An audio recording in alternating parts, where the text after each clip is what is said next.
Hello, Keith Rucker here at VintageMachinery.org. Guys, got back from ArnFest this past weekend up in the Chicago area. We were at the Illinois Railway Museum in Union, Illinois for the 15th annual ArnFest event, and it was a great one. I got a bunch of goodies over here that I rounded up on this trip to bring back for the shop. This is a combination of purchases I made at the swap meet, as well as some viewer gifts, as well as I made a couple of stops on the way back home, and again, some gifts and purchases I picked up on the way. So in a minute, I think I'll go through here and kind of give you a quick overview of what all we picked up, because it is quite a big haul that we got. But just real quick before we do that, just a little update on the actual event. It was a great turnout. I think it was the largest turnout we've ever had for ArnFest. Friday went really smooth, no big deal at all. Everything was great. On Saturday, that morning, we kind of were dancing with rain showers all morning during the swap meet. So we had a couple of showers come in, had to cover stuff up, move stuff in and out. It put a little damper on the swap meet, but we had fair enough weather during most of it. I think most people were able to get out and at least see what all was out there. And there were plenty of bargains and goodies to be found. Met a lot of great folks from all over the country who came out. Some of them just came out really just to see me, which was really flattering because there's so much that goes on at ArnFest, but really awesome to meet so many of my viewers from all over the place, as well as reconnect with a lot of friends that I've made at ArnFest, as well as over on the OWWM forums over the many, many years that I've been involved over there. So just a great time was had by all, and I think it was another successful event. So with that, I'm going to get in here. We got a lot of material to cover and start going through that. And I think I'll just start out right here. I'm just going to kind of clean the table off as I go. Whoops. But picked up a nice little 4-foot Brown and Sharp straight edge at the swap meet on Saturday morning. This was actually my very first purchase. When I got there, I saw this and snagged it up pretty quickly. This fills a hole for me in my straight edges. I've got a 6-footer, I've got a 3-footer, and I got an 18-inch, and I think a 9-inch straight edge. But I've actually been needing this 4-foot size for some time. In fact, I've got over on my surface plate right now a 4-foot Brown and Sharp, the brother to this one, but it doesn't belong to me. I borrowed it from Lance Balsley because I actually need it for the planer restoration, and he had one. He was kind enough to let me borrow. I never even actually got a chance to use it. But now that I got my own, I'm going to go ahead and get this one tuned up. I'll get that one back to Lance, and we'll probably use it. This one's going to be a bit of a restoration project. Nothing significantly wrong with it that I'm aware of, but it is kind of dirty, rusty. I'm going to clean it up, probably repaint it. The little wooden pads that go on the back here, one of them is loose, one of them is missing. Get those replaced. And then, of course, check it on the surface plate rather, and get it scraped in. So this will be a project we work on probably pretty quickly because I'm going to be needing it for a project. So I'm going to move this out of the way, and we'll kind of work across our table and show you what all we got. All right, just continuing on here. First off, got a little bag full of these wedges that you put on hammers and axes and stuff like that when you rehandle them. I actually have had to purchase some of these in recent years because I don't have very many. This is just an assortment of some different sizes. Picked that up from my buddy Doug Broberg, and I'll put that over in my storage, one of my storage drawers where I can have one next time I need it. Next thing here was some lead. And I apologize, I don't remember the gentleman's name that brought this to me, and I tried to do better this year on that, but this one slipped by me. But he came in, actually had a whole box full of these lead ingots. He was telling me that had someone he knew that went and reclaimed a bunch of lead from a rifle range, and in the process, he melted it down into these ingots or whatever. He knew we were going to be pouring lead hammers at ArnFest, which we did. We brought in our molds. I brought mine, and Doug Broberg brought some molds in. And ArnFest got about 40 handles. And basically, the people that were there on day one, if they were around, they got to pour a lead hammer or have one poured for them. And it was very handy because we were actually short on lead, and I used about 3/4 of what he brought over pouring lead hammers. This is what was left over, were these 2 ingots. So I brought these back home, just so that I'll have a little bit more stash in my personal stash. But thank you very much for the lead. It was used not only by, will not only be used by myself, but was also used by a lot of ArnFesters who got a lead hammer.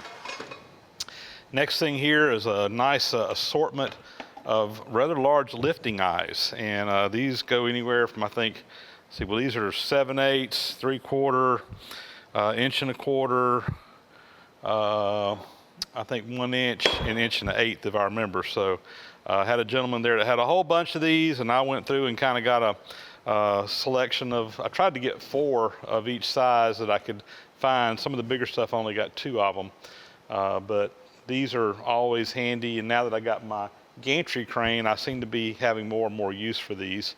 So he had them pretty good. I don't remember what I paid for all this stuff, but I remember I think he charged me like $30 for all of these lifting eyes, which was just a really awesome deal. So I'm gonna put these put them up where I have them when I need them. Up next here, these were some finds from the swap meet, and these little orange boxes are for putting shims in. And this is a shim set. This one was, this box was pretty much, had most of these in here, although I did have some A-size shims that I put mine in the appropriate slots. But this one's pretty well filled out with a nice selection of these shims. So these are for like putting up under a 1/2 inch bolt. I use these for all kinds of things around the shop. They get used when I'm rebuilding machines, or I'm doing scraping, I need to shim something up. I can go in here and find different thicknesses. I got 1/1000s, 2, 3, 4, and 5/1000s. It goes 10, 15, 20, 25, 50. That's 75, 100. I don't have any of the 125s in here, but nice selection here of shim stock. And the gentleman I got these from, he also had a couple of other just boxes. These were empty. This is for A-size shims like that one, and I don't have any in there. But he also had this B-size box, and it was empty, and you can see it's got compartments in here. And I had some B-size shims. I had some 1/1000s and some 10/1000s in this size, and I went ahead and put those in here. But same thing here, 2/1000s, 3/1000s, 4/1000s, 5/1000s, and it goes 10, which I got the 15, 20, 25, 50, 75, 100, and 125s. I need to find some of those, so I'll probably be scouring eBay and the likes, looking for these. These little packages of shim stock are actually fairly expensive, but man, these things are handy when you're working on setting up something on a mill or something like that. You just need to shim things up. So nice to have in the shop, and I want to get this B set filled out as well, and find the 125s for the A set, but I'll find them, and we got a nice place to keep them stored and organized. Really like my things organized, so that's what I'm most excited about those. This item here, a little book, this was actually a gift from a viewer, Ron Hutchison, who has come up. I've actually met him the last couple of times at ArnFest. I think he said it was his 3rd visit there, but Mechanics, Molecular Physics, and Heat. So another book for the library. Honestly, most of the stuff is probably over my head, but hey, if I study it, I can learn it, right? If I ever had a need for it, I'll have a reference book I can pull off the shelf. So thanks a lot, Ron, for the book.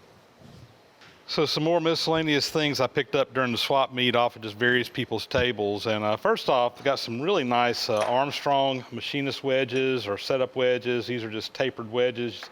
These things come in handy for all kinds of setups as well. These are 3-inch ones. They look like they're brand spanking new. I don't think they've ever been used.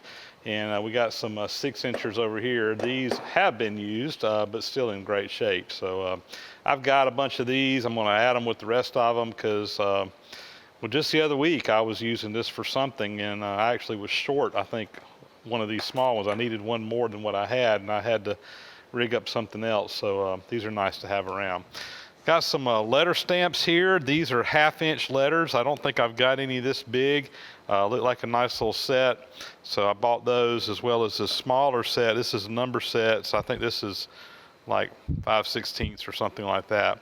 And I like these. You probably can't see it in the video, but these have little serifs on the numbers. So it's got like, instead of just being straight up and down, it's got like the little curly cues and the little indentions or whatever that come off the letters. It's just a different style stamp, and those are a little bit harder to find. So anyway, nice to find those. Another swap meet find here. This one, nice little screw jack, large one here. Price was right. I've got a bunch of the smaller machinist jacks that I use all the time for different things, but this one here is a little bit bigger than most of those, but I guarantee you I'm going to need it for something someday. A little bit rusty. I think I'll go throw that in my Evapo Rust and just pull it out and let it clean it up. So anyway, another nice little find there. Next, I got an assortment of items here that all came from Ron Brown. Ron is a viewer of the channel, has been for some time, and some of these items were gifts. Some of them I actually purchased from him. But anyway, I'll kind of go through here and just kind of show you the stuff. Ron is actually retired from the trades. I know he apprenticed as a tool and die maker, because the story on this little angle fixture here is that he made this when he was an apprentice back in the 1960s. And he was doing an apprenticeship. He was in a shop. He milled all this out of some tool steel. He did all the machine work, drilled and tapped everything. It's actually been heat treated, but then he transferred to another department before he ever got it ground on the surface grinder, and all these years later it's still unground. So he gave that to me. It's actually got his name stamped in the side here, and wants me to do a video on finishing this thing up. So, which will be a fun one for me, because I am still learning the art of surface grinding, and this will be a great surface grinding project to really learn some squareness and parallelism and so forth. So probably more on that down the road. This is just some tool steel here, some old hardening tool steel. He gave me a drift that he made for Morse tapers to knock them out. Always handy. This is goes on the magnetic chuck. Basically it's aluminum, I guess, with steel inserts in there. It's a transfer block, so the magnetic flux will go through these. There's a little diamond nib for a surface grinder. That's a tap adapter, number 1 Morse taper tap adapter. This was just a limit switch. Got these 3 containers are all full of cotter pins. This glass thing is full of a bunch of little small drill bits. I need to get those sorted out and put them in my drill index.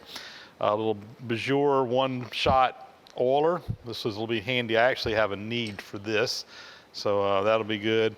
And then a really nice spade drill set back here. It's adjustable. It's got different bits that you can put in there to adjust the width down here for various size spade drilling, and this fits a number 4 Morse taper. So anyway, Ron, thank you very much. Like I said, some of these items I purchased from him, some of them were gifts to me, but nice little selection of tools here. And he also brought some stuff down for Adam Booth from Ron. I'm not going to show those items. I'll let Adam do that over on his YouTube channel, but I was able to haul a couple of things down from Ron for Adam as well. So anyway, thank you very much, Ron. These will get used. I appreciate it. So here's another gift item that came to me. I was not expecting this, didn't know it was coming. I was out walking around the swap meet. One of my viewers came up to me, Jim Schlanowski, and again, I'm probably pronouncing his name wrong, and Jim, I apologize if I am. Again, that's the South Georgia pronunciation. Everything's pronounced different down here in South Georgia, but it's right when you're in South Georgia. It's wrong when you're elsewhere. Anyway, what is this? This is a riser block that actually fits on my Wells Index milling machine. And he told me that he purchased a Wells Index milling machine. I think what he told me is there were 3 of these riser blocks in it when he got his. It had been raised up for some specific job. He didn't need 3 riser blocks in there, so he took 2 of them out and was kind enough to let me have one of them. So I do not have a riser block in mine. Basically, over on the milling machine between the base and the head, there's a pivoting area that will rotate whatever degrees you dial in, and you can put this in between there and raise the head up. What is that, about 8 inches. Not about, looks like it's dead nuts 8 inches.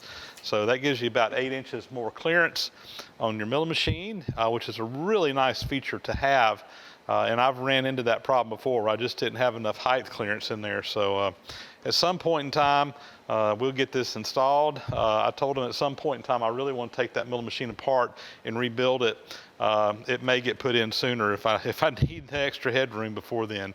But anyway, very nice. Jim, thank you so much for this. This is going to be extremely valuable addition to my milling machine, and I greatly appreciate you thinking of me and letting me have that. So on the way back from ArnFest, I actually made a couple of stops, and one of them was in Cincinnati, Ohio, and went by and visited John Schlackner, and I'm probably pronouncing his name wrong. I told him that I would when he told me, because I just have a hard time with some of these names. But anyway, John, actually Mike Malott, who's a viewer, hooked me up with John, and John actually was not a viewer. I think he's watching some of my videos now, but he is a retired scraper hand, machine builder, whatever, worked for Millicron up there in the Cincinnati area, building all kinds of machine tools back in the day. And he's retired now. He's still very active, but not so much machine rebuilding anymore. But he had some stuff that Mike knew he was trying to find a home for, and fortunately Mike connected me up. Really, my reason for going there was to get this tool set here. These are Aloris DA tool blocks. So this is a size larger than the CA tool blocks, which is like what I have on my 16-inch lathe. These are for really large lathes, and I thought it might be appropriate to put it on my big Monarch 28-inch. I've got another tool block that's not the Aloris style. It's similar style, but they're pretty hard to find the tool holders for them. So I was going to have to make a bunch of tool holders. This one here, the DA stuff, it's out there. You can still get it from Aloris. It's super expensive, but you can still find some used stuff to come up or whatever. But you can pretty much get things. And he had a nice little selection of tool holders to go with this. So I got the tool post here. It's a little bit rusty. He told me to clean it up. I said, no, I'll leave that for me. I can take it apart and clean it up. No big deal. But got the tool post, and I think there was it 1, 2, 3, 4, 5, 6, 7 just regular tool holders for holding cutters. There was a 2-inch boring bar holder, and then this one is a number 4 Morse taper holder. So nice little selection of these, and that'll make really nice addition for the big Monarch 28-inch or once we get that up and going. In addition, though, let me show you some of this other stuff I got from him. I also picked up a couple of Biax power scrapers from him. And this one here is an 8EM. This is just a regular scraping type, a fairly heavy duty one. And it looks like it's in good shape. It's complete. I powered it on. There's something going on down here in the head of it where I don't think it's acting just right down here. I'm gonna have to do a little bit of investigating on this. May have to get some parts or something for it, but anyway, got that one. And then the other one back here, pull it around. This one was actually this is actually a flaker. So this is for putting the flaking marks in things. I had a power scraper. I did not have a flaker. So I was really excited to get this. And on this flaker, I do know that the switch is bad. It's not working, but it's on. So when you plug it in, it turns on, but I'm gonna probably have to see if I can replace the switch in this one. Hopefully that won't be too much of an issue to do. If nothing else, I can put a inline switch or something, but I should be able to order those parts from the Biax folks and get those taken care of. So anyway, some nice power scraping tools. Very happy to get my hands on it. And John, thank you very much for your hospitality. Enjoyed visiting with you. And John was a wealth of knowledge. He was giving me all kinds of scraping tips and machine rebuilding tips while we were visiting. I really enjoyed the time we spent there. On my way home, I also stopped off and saw Tim Miller, who's also in Ohio. And Tim had contacted me a while back. He had this Rotary table, and he said it was way too big for anything he could ever use it for, and just wanted to pass it along to me. It is a rather large one for sure. Let's see, we got was it about 15, almost 16 inches across the top. It's made in Switzerland, so I'm sure that it's metric on that diameter, but about 15 3/4 of an inch is what it measured in inches. But what really kind of had me interested about this rotary table is the accuracy that you can dial in an angle. Most of mine read in degrees, maybe, in a couple of increments of a degree that you can do it. This one here has got this really neat dial on the front of it. And let's just say I'm going to go to 0 right there.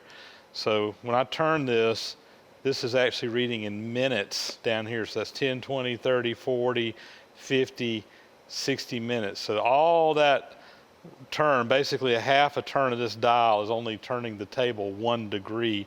And then we also have a vernier scale in here to read in seconds. There's 12 divisions on there. There's 60 seconds in a minute. So I got to figure out what that equals in seconds. But anyway, super precision rotary table. The precision on this one is far beyond what I've got. Again, it's made in Switzerland by Hosser, and you guys will probably jump on me. I'm probably mispronouncing that, but that's the South Georgia pronunciation. But anyway, really high quality stuff. As most people probably know, Switzerland's very well known for precision. And this thing here has got precision written all over it. Extremely heavy. It actually has lifting eyes on it, and I had to get my gantry out to even get this out of the truck, and probably going to have to get it out to move it off this table because way more than I can handle by myself. This thing is some kind of heavy. So anyway, Tim, thanks for that. And I've got a couple other goodies over here I'll show you that Tim gave me as well. So first off, got a live center here. This is a round shank. It's Warner and Swayze name on here. And this is, let's see, a Sturdomatic Tool Company also on there. So no number 5, Sturdomatic. So anyway, this was probably on a turret lathe, hence the round shank. It would fit up in a tool holder on a turret lathe rather than a Morse taper. But anyway, something handy to have around. He also had this big heavy duty tap here. This is a 1 3/4 5 tap. So I'll add that to my tap collection. And then over here, just got some various literature. So Starrett tool catalog number 27. So this is 1965 edition. Cincinnati Operator's Instruction Book for number 1-12 and 1-18 plain automatic milling machines. Well, some of this stuff will definitely get scanned and up on my VintageMachinery.org website where we do that kind of stuff. Steel boiler company here. Interesting. Another boiler company catalog. Art and welding. I hadn't even looked at these. This will be interesting. This is pretty cool. So looks like a lot of photographs.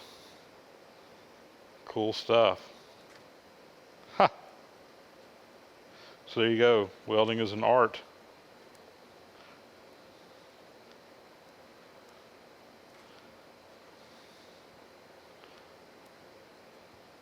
I'm going to thumb through the rest of these, just give you guys a quick look. If you want to, you can slow it down to look at one of these better. So anyway, that's pretty cool. That is real cool.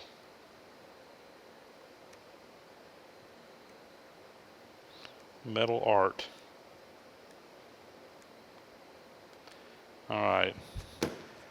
Shop trigonometry from the Henry Ford Trade School. That's always handy. Trigonometry is one of those things that I remember a lot of it, but I've gotten old and I don't always recall the formulas right away. It's like I know how to do it, but I need to go look up the formula. But nice to have a reference book around to look stuff up in there. Another plain milling machine, Cincinnati Milling Machine Manual. Get that scanned. Stanley Handyman Tools. Craftsman Circular Saw. Care and use of reamers and twist drill bits. Here's another milling machine manual from Cincinnati. Another milling machine manual from Cincinnati, and a K&T manual. We got a lot of K&T literature up on the site already, but if it's not up there, we'll add it.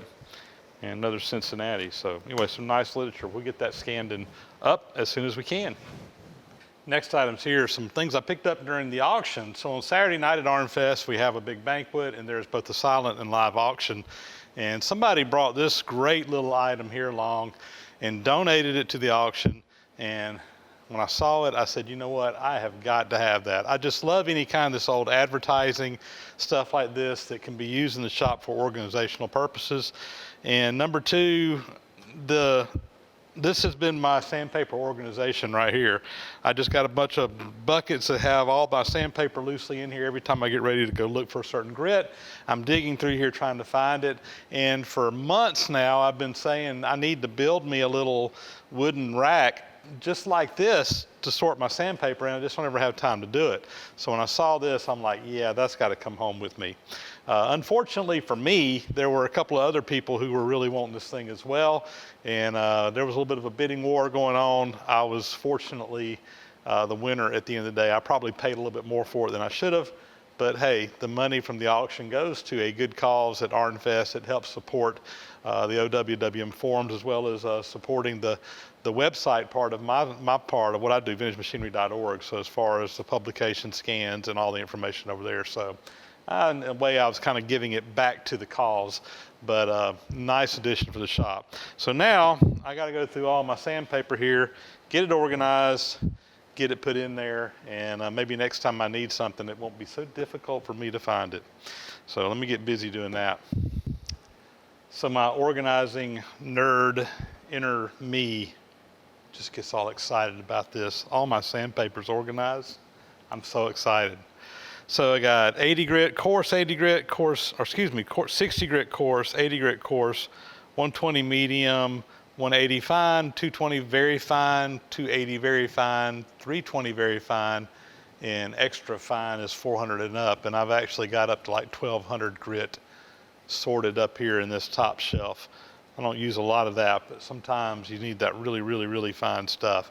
And I got my 120 and my 220 here kind of on the slim side. I'll have to run by Lowe's and pick me up a couple of packs to get me filled back up here. But this is awesome. I can go grab whatever grit I want right off without digging through anything. I can easily see when I'm running low on stock. So win all the way around, guys. I like it. I like it. So my other big silent auction win that I'm actually pretty excited about is the bucket of bolts here. And these two buckets are full of new old stock steel, basically carbon steel nuts and bolts. And why am I excited about that? Because a lot of times when I'm restoring this old machinery, I really just hate to put a zinc coated bolt, shiny bolt on something that didn't have that originally.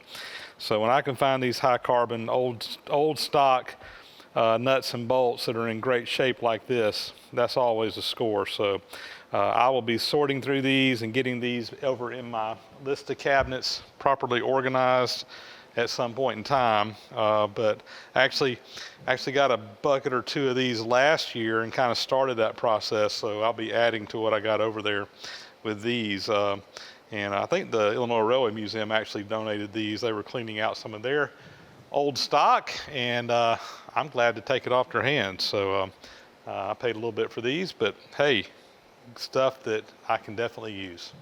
I was talking to some of my friends the other day, and the old saying came up about teaching an old dog new tricks. This is my old dog, and this is his new trick. Ever since I got air conditioning installed in the shop, he's gone around and found the very coolest spot everywhere in here, and that's where he hangs out, right there. I used to be able to walk up to him and he'd get up and get out of my way. Now I have to step over him. When I get in that cabinet, if I have to get one of them lower drawers, I just have to kick him out of the way.